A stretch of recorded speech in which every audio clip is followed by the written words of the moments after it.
nghe chạy áo nó con cha với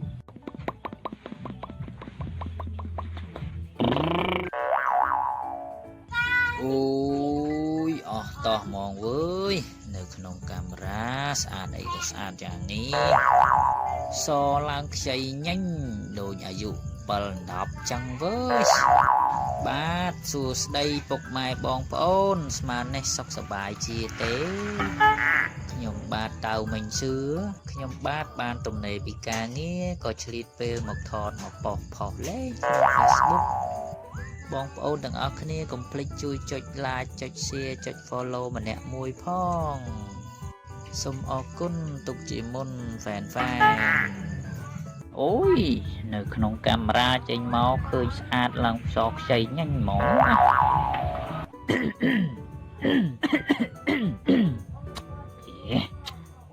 អេស្អីស្អាតស្អីស្អាតទៅណាហ្នឹងពូឯងឈួតមែននឹងពូបងឈួតក៏ព្រោះតែអូនស្រីស្អាតហ្នឹងណាហើយអូនស្រីស្អាតនឹងចាប់អារម្មណ៍លើបងដែរមែនហ្នឹងអីយេពូនេះមើលទៅប្រហែលជាគ្មានថ្នាំព្យាបាលទេមើលទៅឈួតហើយមើលទៅពូឯងនេះមិនក៏អូនឯងថាគ្មានថ្នាំមានតើសំខាន់អូនឯងព្រមស្រឡាញ់បងអត់ខ្ញុំមិនទៅចាប់អារម្មណ៍ពូឯងអីបន្តិចទេពូអើយពូដូចឈួតចឹងមើលគេផ្សេងទៀតដែរបងមិនអាចទៅឃើញស្រីផ្សេងបានទេព្រោះអីឃើញអូនឯងនឹងហើយស្រឡាញ់នឹងអើយ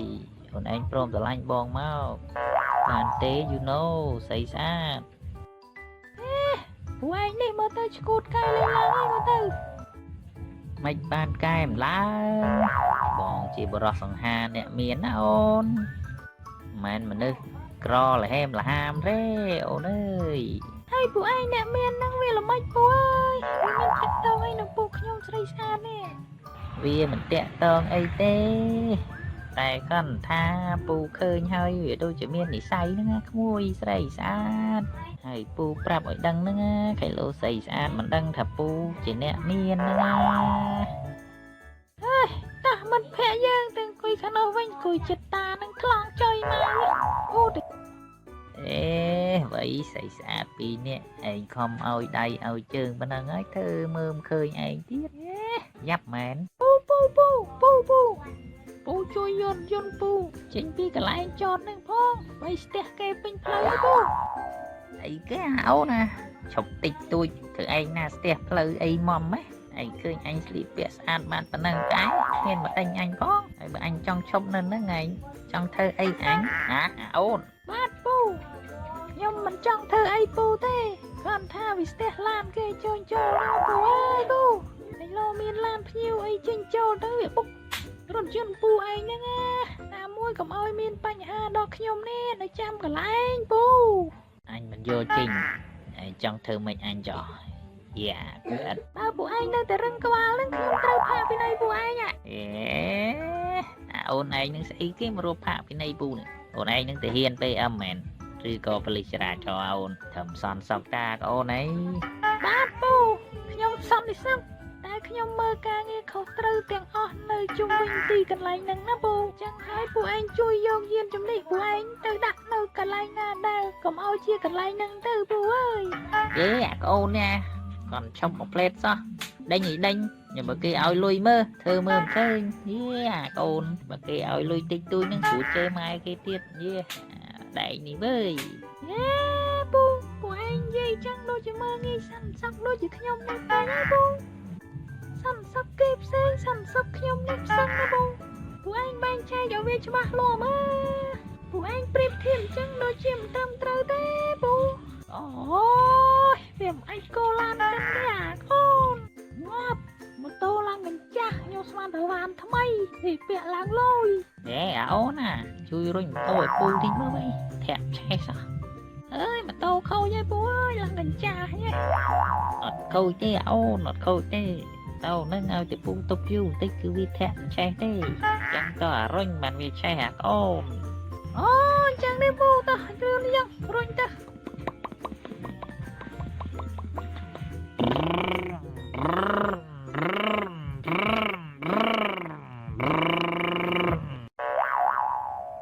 nghe chẳng à ôn ở con cha với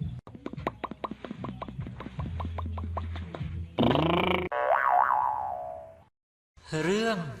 កំពូលមនុស្សស្រីមានល្បិច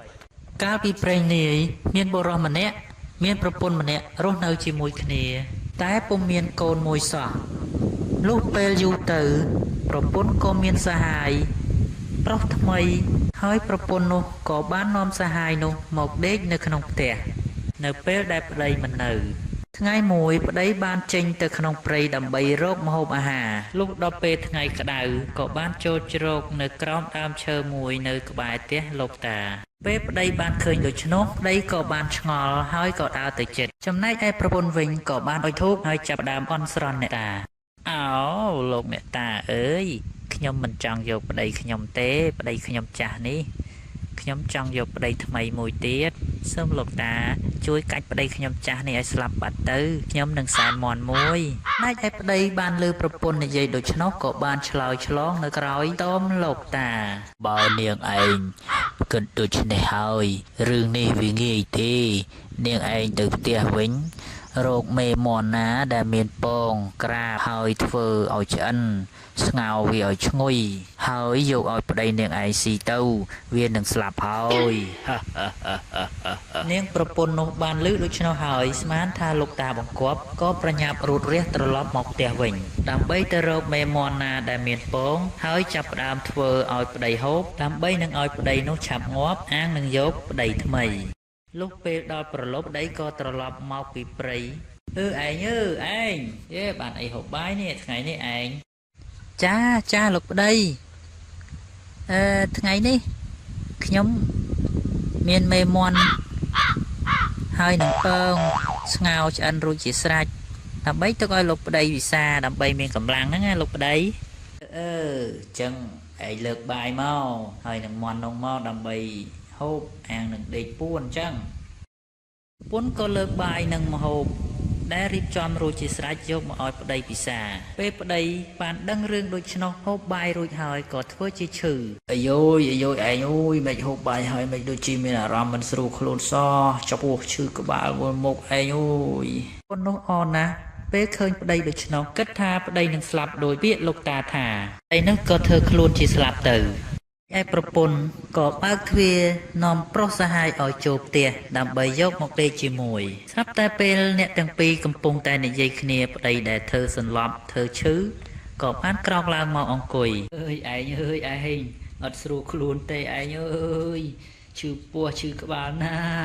ឯងប្រុសសហាយនាងនោះបានឃើញប្តីនាងនោះក្រោកឡើងអង្គុយដូច្នោះក៏រត់គេចទៅណាមិនទាន់ក៏បានឃើញពាងមួយក៏រត់ចូលពាងនោះទៅដើម្បីគេចពីប្តីនោះក្រែងលោប្តីនោះដឹងហើយសងំមួយសន្ទុះចាំមើលប្តីនោះដេកទៅវិញចំណែកឯប្តីនាងនោះបានឃើញប្រុសនោះតែធ្វើជាមិនឃើញហើយក៏បានប្រាប់ប្រពន្ធថាអូនណាអូនបងដូចជាមិនស្រួលខ្លួនទេហើយដូចជាព្រឺល្ងាយ៉ាងម៉េចទេឥឡូវឯងទៅដាំទឹកមកដើម្បីឲ្យខ្ញុំងូតអាងនឹងស្លាប់លោកប្តីនេះទឹកក្តៅដែលខ្ញុំដាំពុះថ្មីបងអរគុណអូនហើយអូនឯងទៅដងទឹកត្រជាក់មួយថោទៀតមកដើម្បីដាក់លាយគ្នាឲ្យមួយទៅអាងនឹងស្លាប់លឿនចាបងចាចាំតិចពេលដែលប្រពន្ធចេញទៅដងទឹកត្រជាក់បាត់ប្តីឮដូច្នោះក៏បានយកទឹកក្តៅនោះទៅចាក់ចោលក្នុងពាងដែលអាប្រុសសហាយនោះកំពុងតែនៅក្នុងពាងនោះងាប់ទៅអាមនុស្សចង្រៃឯងនេះប្រហើនណាស់ហ៊ានមកយកប្រពន្ធយើងផងងាប់ទៅឯងពេលដែលប្តីស្រោចទឹកប្រុសសហាយនឹងស្លាប់ហើយប្តីនាងនោះក៏បានចូលទៅដេកវិញពេលប្រពន្ធមកពីដងទឹកត្រជាក់វិញមើលទៅឃើញប្រុសសហាយនោះត្រូវទឹកក្តៅរួយសក់រលេះរលួយអស់រលែងក៏ពុំមានមាត់អីមួយម៉ាត់ឯងមកខ្ញុំក្រាន់បើហើយឯងមកវិញមកចូលមកដេកមកអញ្ចឹងពេលព្រឹកប្រហៀមឡើងពុំដឹងមានវិធីអ្វីដើម្បីយកខ្មោចនោះឲ្យចេញពីផ្ទះបានស្រាប់តែនាងនោះក៏បាននឹកឃើញមួយនៅក្នុងស្រុកភូមិនេះដូចជាមានចៅ4នាក់តែតែដើរលួចអីវ៉ាន់អ្នកស្រុកអ្នកភូមិអ្នកផង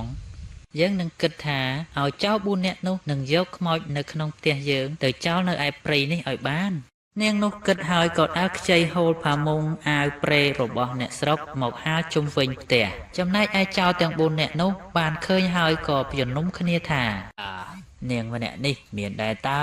ឃើញមានហាលសម្ពុតប្រេផាមុងអីជាញ៉ៃពេញតែផ្ទះយប់នេះយើងទៅលួចនាងនឹងឲ្យបានសពថ្ងៃនេះយើងស្មានថាវាក្រតើគ្នាយើងមែនហើយវាក្រតើសពថ្ងៃនាងនោះក៏បានហាលសម្ពុតអាវប្រេទាំងនោះតែដល់ពេលល្ងាចក៏បានប្រមូលយកទៅឲ្យម្ចាស់គេវិញពីយកសម្ពុតឲ្យអ្នកស្រុកភូមិវិញមកដល់ផ្ទះនាងនោះក៏បានយកសម្ពុតចងរុំពាត់ពីងនោះឲ្យចិត្តដើម្បីទុកឲ្យខ្មោចនោះសែងចេញទៅនិយាយឯចៅទាំង4នាក់នោះលុះពេលយប់ក៏នាំគ្នាទៅលួចសម្ពុតប្រេផ្ទះនាងនោះកុំដើរលឺពេកប្រយ័ត្នគេលឺវើយណែស្ងៀមវើយកុំមាត់លុះពេលចៅទាំង4នាក់នោះតាចូលដល់ផ្ទះនាងនោះហើយរកអ្វីពុំឃើញងាកទៅឃើញតែពាងមួយដែលចងមាត់ចិត្តថែមទាំងបើកពុំរួចទៀតនោះរបស់ទាំងនោះវាដាក់ក្នុងពាងនឹងហើយអញ្ចឹងពួកយើងនាំគ្នាសែងពាងនឹងទៅតោះគ្នាយើងតោះពីគ្រោះគ្នារួចហើយក៏នាំគ្នាសែងពាងនោះទៅលុះសែងទៅដល់ព្រៃមួយក៏នាំគ្នាស្រាយមាត់ពាងនោះមើលអូយគ្រប់ទឹកឲ្យគ្នាយើងណែសោតវើយសោតអញលោកប៉ះសោតវើយអញលោកម្ដងណែអើយខ្មោចយ៉ានេះខ្មោចទាំង4នាក់នោះខឹងខ្លាំងណាស់ពេលដឹងថានាងនោះបោកឲ្យសៃខ្មោចយកមកចោលនៅឯព្រៃគ្នាយើងត្រូវតែខ្លំមើលនាងនោះឲ្យបានមែនទែនឲ្យតែឃើញវាដើរកាត់យើងនឹងចាប់វានឹងធ្វើបាបវាឲ្យរៀងតែម្ដងកុំឲ្យវាមកបញ្ឆោតយើងទៀតណាពេលគ្នាយើងដៅចិត្តណាស់អញអើយជួនជាថ្ងៃមួយនាងនោះក៏បានដើរទៅរកទិញអីវ៉ាន់នៅផ្សារហើយជួនជាពេលនោះត្បិតមានសំពៅដែលចុះមកពីស្រុកក្រៅនាងនោះដើរបានពាក់កណ្ដាលផ្លូវក៏ជួបវងចោរទាំង4នាក់នោះនាងយើងគឺនាងនេះហើយដែលបោកបញ្ឆោតយើងកាលពីថ្ងៃមុននោះនាងយើងចាប់នាងទៅយើជាការសងសឹកណាស់ហើយចោលលបងចោរទាំង4នាក់ត្បិតតែអ្នកវាយខ្ញុំក៏អត់ប្រយោជន៍ដែរចៃដន្យអីខ្ញុំត្រូវទៅទាលុយពីនាយសំពៅដូច្នេះចូលអ្នកទាំង4នាក់ទៅជាមួយខ្ញុំទៅខ្ញុំនឹងទាបប្រាក់ពីនាយសំពៅចែកគ្នាចាយជឿតែខ្ញុំទៅណាលបងចោរទាំង4នាក់ទៅជាមួយខ្ញុំទៅតែឯចោរទាំង4នាក់ឮថានាងទៅទាបប្រាក់ពីនាយសំពៅដូច្នោះចូលចិត្តហើយក៏បបួលគ្នាទៅតាមនាងនោះតោះយើងទៅតោះពេលដែលទៅដល់ចិត្តនាយសំពៅនាងនោះក៏បានផ្ដាំចោរទាំង4នាក់នោះចោរទាំង4នាក់ចូលនៅចាំខ្ញុំនៅមាត់ច្រាំងនេះហើយពេលណាដែលឃើញខ្ញុំបោយដៃអស់លោកទាំង4នាក់ចូលទៅចោះពេលនោះនឹងបានប្រាក់ហើយចូលអ្នកកុំភ្លេចណានាងនោះនិយាយផ្ដាំចោលទាំង4នាក់នោះហើយក៏បានឡើងទៅដល់សំពៅហើយក៏បាននិយាយជាមួយនាយសំពៅនោះដើម្បីលក់ចោលទាំង4នាក់នោះនាងបានប្រាប់នាយសំពៅនោះថាចោលទាំង4នាក់នោះគឺជាខ្ញុំរបស់នាងហើយក៏បានចង្អុលបង្ហាញនាយសំពៅនាយសំពៅពួកវាទាំង4នាក់នោះពេលដែលវាឡើងមកនាលើសំពៅចូលនាយសំពៅចាប់ចងពួកវាឲ្យជាប់ទៅណាកុំឲ្យវារត់បានឲ្យសោះណាហើយចុះខ្ញុំនាងឯងហ្នឹងលក់ថ្លៃប្រមាណខ្ញុំរបស់ខ្ញុំទាំង4នាក់ហ្នឹងម្នាក់ថ្លៃ2សែន កុំថ្លៃពេកណាមួយសែនកន្លះបានណាតើនាងព្រមលក់អត់អើយលបងណាហើយឲ្យលក់ក៏លក់ដែរពេលនោះនាងនោះក៏ព្រមលក់ហើយក៏បានបក់ដៃចៅទាំង4នាក់ឲ្យឡើងមកចៅទាំង4នាក់នោះគិតស្មានថានាងនោះហៅឲ្យទៅយកប្រាក់ហើយក៏នាំគ្នាឡើងទៅដល់ស្រាប់តែនាយសំពៅក៏បានប្រាប់គ្នាឲ្យដាក់ច្រវាក់ឲ្យនៅនឹងក្រោមបាតសំពៅទាំងអស់គ្នានោះទៅចំណែកឯនាងនោះក៏យកប្រាក់ឡើងមកបាត់ចំណែកឯនាងនោះមានប្រាក់ហើយក៏ដើរត្រឡប់វិលមកផ្ទះវិញលុះដល់ពាក់កណ្ដាលផ្លូវជួនជាយប់មិនហ៊ានដើរទៅមុខទៀតក៏បានឡើងដើមឈើធំមួយហើយក៏បានដេកលើដើមឈើនោះទៅតែចៅទាំង4នាក់លុះនាយសំពៅបានដាក់ច្រវាក់ជាប់ហើយក៏បានជ្រនំលួចនិយាយគ្នាអូយគ្នាយើងចាញ់បោកនាងនេះទៀតអើយនាងនេះពិតជាមានបញ្ញាមែនពិតជាឆ្លាតមែនពូកែអើយគ្នាយើងចាញ់បោកនាងនឹងទៀតអើយមេចៅទាំង4នាក់នោះខឹងនាងនោះណាហែកច្រវាក់នោះចេញរួចឡើងមកលើគោកបានរត់មកទាំងយប់នោះជួនជាយប់ជ្រៅណាស់ក៏បានឡើងទៅដេកលើដើមឈើធំដែលនាងនោះកំពុងតែដេក3នាក់ឡើងទៅដេកលើមែកម្ខាងទៀតដែលនៅបែកពីនាងនោះចំណែកឯចៅមួយទៀតក៏បានឡើងទៅដេកជួបនាងនោះកំពុងតែដេកនៅលើចុងឈើនោះជួបហើយនាងឯងម្ដងនេះរត់តាណាមិនរួចទេដឹងតែស្លាប់បោះយើងហើយនាងឯងធ្លាប់តែបញ្ឆោតយើងធ្វើបាបយើងឥឡូវនេះរតនាមិនរួចទេនាងនោះលើកប្រាក់បង្ហាញហើយក៏អោនខ្សឹបចៅនោះថា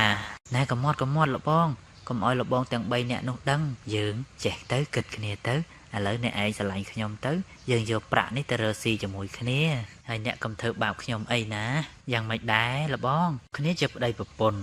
លុយក៏មានហើ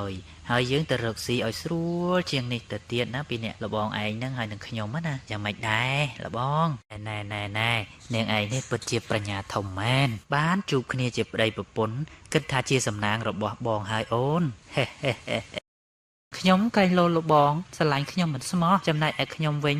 ស្រឡាញ់លបងស្មោះចិត្តមួយនឹងមួយនាងនោះក៏បានអោបអាចោរនោះហើយក៏បានខំអណ្ដាតអាចោរនោះដាច់មួយកំណាត់បន្ទាប់មកច្រានទម្លាក់ពីលើដើមឈើធ្លាក់ដល់ដីហើយស្រែកឮតែលល